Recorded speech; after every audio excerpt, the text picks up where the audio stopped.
Bueno, entonces hoy vamos a comenzar la clase, si no me equivoco, 15ª clase sobre el Éxodo. Estuvimos hablando bastante la clase pasada acerca de algunos temas relacionados con lo que el pueblo de Israel estaba viviendo en ese momento en la ladera del monte Sinaí, mientras que acampaban para recibir las tablas de la ley y los demás decretos y reglamentos que les iba a permitir comenzar a vivir como una nación. Estaban allí todos acampando, el Señor lo llama a Moisés al monte, que suba y comienza a darle todas las reglas y reglamentos para que se manejen en el futuro. Mientras tanto, la clase pasada hablamos acerca de que algo fundamental que sucede allí en el monte Sinaí es que Dios pide que el pueblo tome una decisión, que el pueblo se comprometa con Dios. Dios le da la oportunidad de que decida y el pueblo decide por Dios. Entonces hablábamos de que hay una relación entre el pueblo que Dios elige y el pueblo que elige a Dios. No es unilateral la decisión, no es unilateral. Tenía la promesa ese pueblo, la promesa que Dios le había hecho a Abraham, luego a Isaac, luego a Jacob. Luego habían pasado 430 años y Dios le dice: ¿ustedes están de acuerdo? ¿Están de acuerdo en que yo sea su Dios y ustedes ser mi pueblo? Y entonces ellos responden: sí, estamos de acuerdo. Y allí comienza la relación, esta relación nueva. Por eso hablábamos la clase pasada, que es muy importante, porque allí por primera vez entonces se hace el sacrificio y este acuerdo, este pacto entre el pueblo que elige a Jehová y Jehová que elige al pueblo, se sella con la sangre de un sacrificio. Ese es el antiguo pacto, decíamos la clase pasada. Ese es el antiguo pacto que luego en el Nuevo Testamento se ve reflejado en el nuevo pacto. El antiguo pacto tenía que ver con la ley. El nuevo pacto del Nuevo Testamento tiene que ver con la gracia, pero también se sella con la sangre de un sacrificio, que en este caso fue el sacrificio de Jesús. Entonces, allí estamos viendo toda una relación en el monte Sinaí que se proyecta a nosotros, se proyecta a la gracia, y estamos entendiendo esa relación entre el pueblo que elige a Dios y Dios que elige al pueblo. ¿Ok? Nada es unilateral. No es el pueblo elegido porque Dios dijo: a ver, de todos los pueblos que andan por acá, a ver, elijo a este. Y eligió a los judíos. No fue así.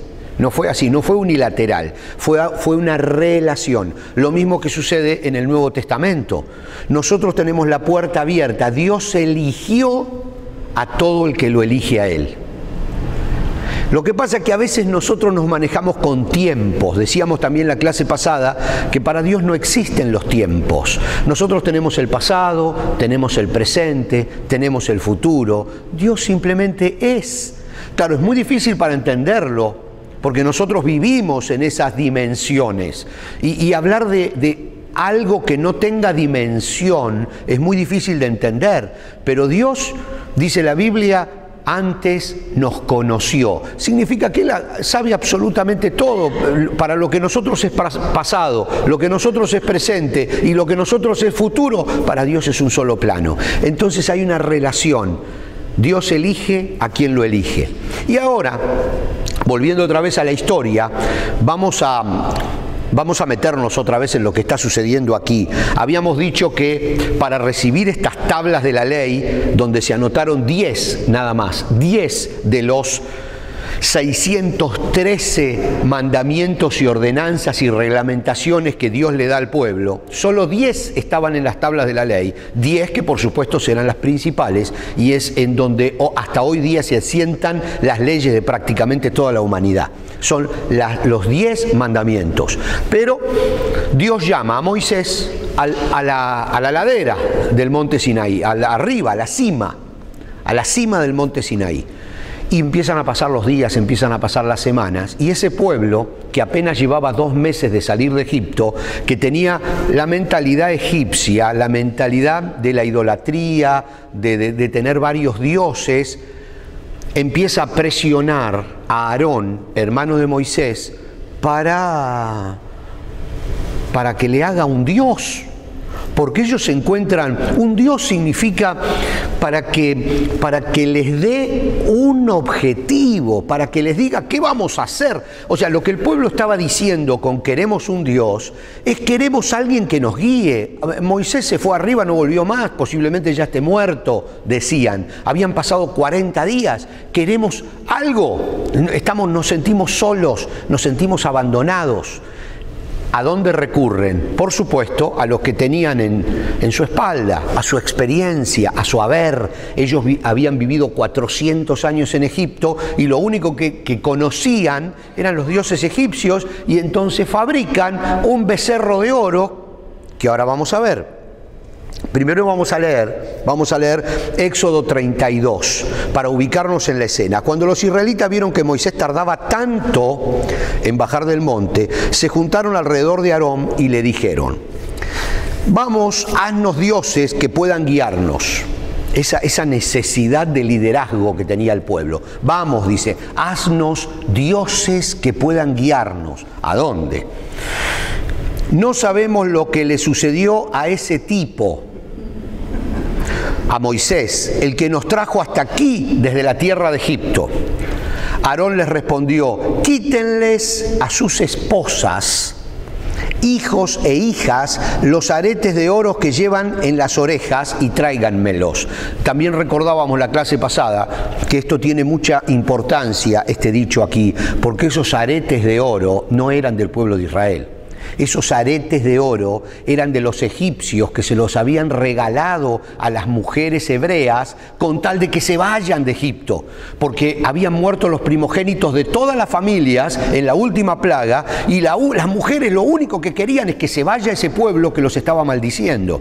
¿Me comprenden? Entonces les habían dado regalos. Esos regalos, que no eran de Israel, que eran de Egipto, vamos a usarlos para hacer un dios egipcio. Todos se quitaron los aretes que llevaban en las orejas y se los llevaron a Aarón. Entonces Aarón tomó el oro, lo fundió y lo moldeó hasta darle la forma de un becerro. Cuando los israelitas vieron el becerro de oro, exclamaron: oh Israel, estos son los dioses que te sacaron de la tierra de Egipto. Ya mezclaban todo, pobre gente, ¿no? Al ver a Aarón el entusiasmo, el pueblo se había entusiasmado, el entusiasmo hace que se olviden de los problemas, bombas de humo. El entusiasmo del pueblo, dice, edificó un altar frente al becerro y luego anunció: mañana celebraremos un festival al Señor, no al becerro, a Adonai. Entonces ahí estaba la mezcla, era como que ellos necesitaban una motivación externa, y ahora que tenemos el becerro vamos a empezar a adorar a Dios. Y el becerro lo dejamos ahí, pero todo mezclado. Había no entendían lo que estaba sucediendo. Fíjense que era como que regresaban, yo puse regresos momentáneos al pasado, retrocedían. ¿A dónde? Al Dios Él. Fíjense, Él es una palabra semítica del noreste que se traduce como Dios, Él, refiriéndose a la máxima deidad, o sea, ser supremo. Él significa el ser supremo. En la mitología cananea, o sea, los descendientes de Can, que habitaban Canaán, la tierra prometida básicamente, Él era la deidad principal y se lo llamaba padre de todos los dioses. En los hallazgos arqueológicos siempre se ha encontrado al frente de los demás dioses o deidades. Por lo tanto, Él se representa con un toro. Fíjense este detalle. El dios Él se representa con un toro y lo llaman, fíjense, Eloá o Elá, que en árabe se convirtió en Alá. ¿Ok? Es el Dios por sobre todos los dioses, que en la mitología cananea se representaba con un toro. De allí fue degenerándose todo hasta el día de hoy, no degenerándose en el concepto para peor, sino ya estaba peor, mucho más peor no podía estar, pero simplemente fue cambiando, moldeándose y ajustándose, ¿no? Vamos un poquito más allá. El dios Baal, que tantas veces habla la Biblia, era el hijo del dios El. Por lo tanto, se representaba como un joven guerrero. Y ese joven guerrero, o toro joven, porque él era un toro, ¿qué era un toro joven? Un becerro. Por eso ellos hicieron el becerro, porque era el hijo del dios El, que se llamaba Baal. Y de ahí vienen todo lo que nosotros vemos en la Biblia acerca de Baal, y de allí derivan todas las demás palabras. ¿Ok? Entonces, cuando dice que siguieron a Baal, está hablando de seguir a esa mitología representada con el toro y con el becerro, que eran los dioses cananeos que estaban por encima de todos los dioses. Cananeos, egipcios, filisteos, toda la misma área. En realidad es un espacio muy chiquito de terreno. Muy chiquito de terreno, donde hoy está Egipto, Israel, etcétera, ¿no? Éxodo 32, 7 y 8. Vamos a leer esto. El Señor le dijo a Moisés. Moisés está con Dios, en la presencia de Dios, en la cima del monte Sinaí. Dios hablando con Moisés. Esto es algo que se va a repetir muchísimo. O sea, Moisés es una de las pocas personas que tiene un trato con Dios. Un trato con Dios face to face, digamos, ¿no? Cara a cara. Baja ya de la montaña, le dice Dios. Están arriba. Dios, Moisés está en la presencia de Dios. Le dice, baja ya de la montaña. Tu pueblo, le dice Dios a Moisés, el que sacaste de la tierra de Egipto, se ha corrompido. Qué pronto se apartaron de la forma en que les ordené que vivieran, le dice Dios a Moisés. Fundieron oro y se hicieron un becerro y se inclinaron ante él y le ofrecieron sacrificios. Andan diciendo, oh Israel, estos son tus dioses. Y te sacaron ellos, esos dioses, de la tierra de Egipto. Entonces, dice Éxodo 32, enseguida Moisés se dio la vuelta y descendió del monte. Llevaba en sus manos las 2 tablas de piedra grabadas con las condiciones del pacto. Fíjense este detalle, esta Biblia es muy específica en esto. Las condiciones del pacto.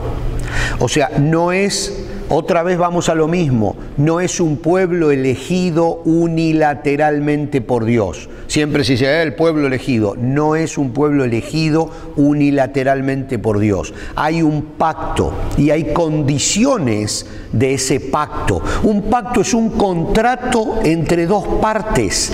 Cuando una parte no cumple el acuerdo, el contrato se rompe o hay penalidad por no cumplir el contrato. Eso es un pacto. Y esto es un pacto sellado con sangre. Lo mismo que el pacto en el Nuevo Testamento. Lo mismo que el nuevo pacto. Por eso es tan complicadito esto y conviene que lo vayamos agarrando desde entrada para entenderlo. Dice, estaban escritas esas condiciones del pacto a ambos lados, por delante y por detrás. Esas tablas eran obra de Dios. Cada palabra estaba escrita por Dios mismo, dice la Biblia literalmente, Éxodo 32, 16. Éxodo 32, 19 al 24 dice, cuando se acercaron al campamento, Moisés vio el becerro y las danzas y ardió en enojo. Entonces tiró las tablas de piedra al suelo, las cuales hicieron pedazos al pie del monte. Esto en resaltado lo puse yo, ¿no? Tomó el becerro que habían hecho y lo quemó. Luego lo molió hasta hacerlo polvo. Lo arrojó al agua y obligó a los israelitas a que la bebieran. Por último se dirigió a Aarón y le preguntó, ¿qué te hizo este pueblo para que lo llevaras a caer en un pecado tan grande? Aquí hay varias cosas que nosotros tenemos que suponer. Una de ellas es que mucha gente no estaba de acuerdo con lo que Aarón estaba haciendo. Y que cuando bajó Moisés, se acercaron a Moisés y le dijeron: no estamos de acuerdo con esto, pero no teníamos fuerza porque la gente decía que te habías muerto. Porque evidentemente Moisés, un hombre solo, no pudo haber hecho, con 80 años, 80 años que tenía en este momento, no vamos a pensar que agarró el becerro de oro, lo destruyó, lo molió, lo tiró y obligó a los israelitas. Evidentemente había gente con él que respondía a él. Ustedes imagínense esto como una situación real, porque fue real. Cuando Moisés bajó de la montaña, llegaron los que: ¡oh, Moisés, bajaste! Mirá lo que está haciendo tu hermano. Entonces Moisés dice: esto es una locura, junten a los hombres que me son fieles. ¿Se dan cuenta? Dice: vamos a... esto no puede ser, es una locura, agarren ese becerro y lo destruyen a patadas. Porque vamos a ubicarnos en la situación. Entonces, con la gente que le era todavía fiel a Moisés, logra revertir esta situación contraria que había. Pero a Aarón no lo puede castigar, es el hermano de Moisés, hermano de carne, de la misma madre. Eran 3 hermanos: Miriam, Aarón y Moisés. Moisés lo deja a Aarón a cargo del pueblo y le dice: ¿Cómo hiciste esto? ¿No te das cuenta que eres responsable por permitir que hagan este becerro? ¿Eres responsable de haber hecho pecar al pueblo? Y va a haber gente que va a morir por este pecado y sos el responsable porque lo hiciste pecar. Entonces, dice: no te disgustes tanto, mi señor, contestó Aarón. Tú sabes bien qué mala es esta gente. Ellos me dijeron: haznos dioses que puedan guiarnos. No sabemos qué le sucedió a ese tipo Moisés, el que nos trajo hasta aquí desde la tierra de Egipto. Así que yo les dije: los que tengan joyas de oro que las quiten. Cuando me las trajeron, no hice más que echarlas al fuego y salió el becerro.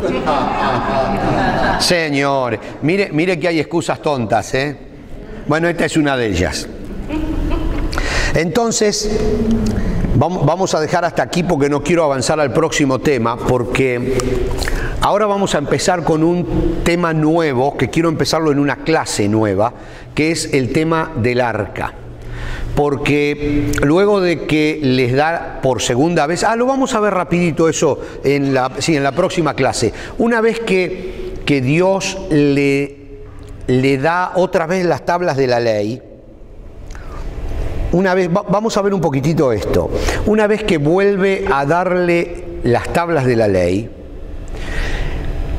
y toda esa etapa termina, comienza la etapa en que, de alguna manera, esto es muy difícil de explicar, Dios comprende a esa gente que había estado 430 años esclava en Egipto y les dice: entiendo que ustedes, la mentalidad de ustedes todavía está atrapada por eso que aprendieron en Egipto y necesitan tener algo físico con ustedes. Algo físico, algo que puedan ver, algo que puedan tocar, algo que esté allí cuando ustedes caminan, adelante de ustedes.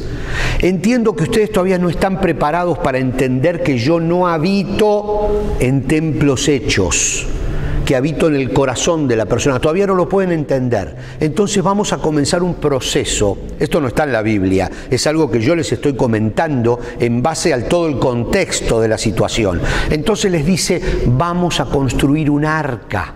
Un arca es un cajón, nada más que un cajón. Dentro de ese cajón, que tiene unas manijas para poder transportarlo, vamos a poner las tablas de la ley que estoy dándoles ahora al pueblo. Vamos a poner un par de cosas más que después vamos a ver: el maná, la vara de Aarón. Y esa arca va a simbolizar mi presencia con ustedes. Es un símbolo, pero yo me voy a presentar a ustedes, dice Dios, en la iglesia, o sea, en el tabernáculo, donde esté esa arca, que tiene esas cosas adentro que simbolizan cada una muchísima, tiene mucho peso simbólico. Entonces, Dios comprende que ellos tienen que tocar algo, ver algo, y comienza la fabricación del arca. Es una etapa muy interesante. Fíjense que el arca era lo primero que se ponía en movimiento cuando el pueblo caminaba por el desierto. Después el pueblo seguía al arca. El arca, cuando se abrió el mar, fue la primera que entró y se paró en el medio del río mientras que estaba seco para que ellos pasaran. El arca era que se ponía en la montaña para que todos los soldados puedan verla mientras que ellos luchaban. El arca era como que de alguna manera habían personificado a ese Dios que es imposible personificar, de alguna manera con un símbolo que Dios mismo les autorizó a usar por un tiempo hasta que su mente se fue cambiando. Es muy interesante este concepto, porque después el arca desapareció. Definitivamente el arca no existe más. Nadie sabe en realidad qué sucedió con el arca, porque ya no se necesitó más. Ya no se necesitó más esa cosa concreta que Dios tuvo que fabricarles al pueblo en esa etapa tan difícil donde ellos estaban cambiando su forma de pensar. Entonces, ahora quiero que nos metamos un poquito en el tema del arca. Éxodo 32 dice: al día siguiente Moisés le dijo a los israelitas: ustedes cometieron un terrible pecado, pero yo subiré de nuevo al monte a encontrarme con el Señor. Quizás pueda lograr que Él les perdone este pecado. Estamos hablando del hecho de hacer el becerro de oro. Entonces Moisés volvió a donde estaba el Señor y le dijo: qué terrible pecado cometió este pueblo, se hicieron dioses de oro. Ahora, le dice Moisés a Dios, si solo perdonara su pecado, pero si no, borra mi nombre del registro que has escrito. Moisés se pone allí. Pero el Señor respondió a Moisés: no, yo borraré el nombre de todo aquel que haya pecado contra mí. Fíjense este detalle, ¿eh? Ahora ve y lleva al pueblo al lugar del que te hablé. Mi ángel irá delante de ti. Cuando llegue el día de pedirles cuentas a los israelitas, ciertamente los haré responsable de sus pecados. Aquí hay una doctrina muy importante, pero muy importante. Y aprovecho que todavía tenemos un par de minutos más de la clase de hoy. Muy importante. Cada uno, desde ese día, porque aquí lo que se refleja es la forma de pensar de Dios, cada uno es responsable de su propio pecado. Aquí en ningún momento hay o se refleja el concepto de maldiciones que van pasando de padres a hijos, a abuelos, a tíos. No está el concepto de arrastrar el pecado de un antepasado y tener que pagar por el pecado de otro. No existe en la Biblia este concepto. Pero desde aquí, desde el Éxodo, cuando Dios está diciendo yo me manejo de esta manera, señores, está diciendo no todos en Israel pecaron, no todos hicieron el becerro. Había un montón de gente que te siguió siendo fiel a ti, Moisés, y a mí. A esos no los voy a castigar. No te voy a castigar a ti por el pecado de ese grupito que fabricó un becerro.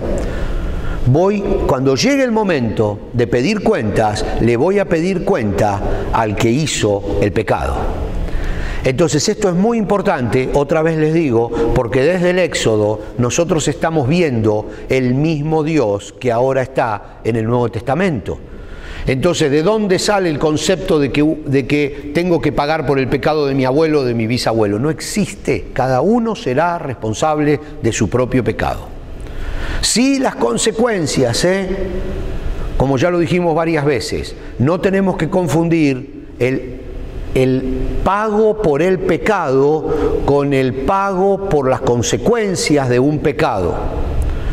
Porque si mi abuelo y mi abuela se drogaban y mis padres tuvieron una vida malísima de droga y salieron y mis abuelos estuvieron en la cárcel y mis padres se separaron, y yo cómo me crié con esa familia. Entonces yo estoy pagando las consecuencias del pecado de mis abuelos y del pecado de mis padres, pero no estoy pagando el pecado de ellos. Sufro las consecuencias, que no es lo mismo que el pecado.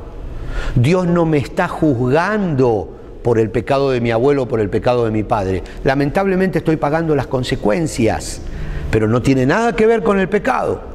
A veces se mezclan esas cosas y entonces resulta que una persona dice, pobre, está pagando el pecado de su abuelo. No, qué pecado. Acá está clarito, la Biblia está clarita en ese aspecto. Ven que yo me entusiasmo, pero ahora sí vamos a dejarlo acá. En la próxima vamos a arrancar con el arca del pacto. Tenemos bastantes cosas todavía que nos quedan por delante. Cosas donde no solamente vamos a estudiar historia del pueblo de Israel, sino vamos a ver dónde nace lo que nosotros creemos hoy. Así que nos vemos en la próxima clase.